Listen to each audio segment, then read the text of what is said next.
પ્રથમ સંસ્થા અને પીઆઈ ફાઉન્ડેશનના માધ્યમથી જંબુસર તાલુકાના નહરગામ શાળામાં મેગા સાયન્સ ફેરનું આયોજન કરવામાં આવ્યું હતું।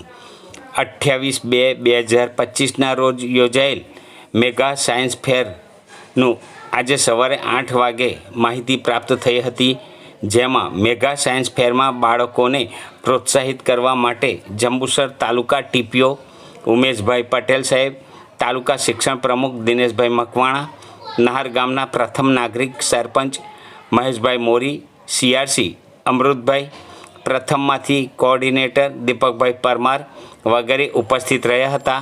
આ મેગા સાયન્સ ફેરમાં 50 જેટલા બાળકો દ્વારા 45 જેટલી કૃતિ રજૂ કરવામાં આવી હતી। ત્યારબાદ નહર ગામની આજુબાજુની ગામની શાળાઓ, કાવી કુમાર શાળા, રૂનાળ ગામ ટીબી તેમજ શીગામ વગેરે શાળાઓના કુલ 830 બાળકોએ સાયન્સ મેગા ફેર નિહાળ્યો હતો।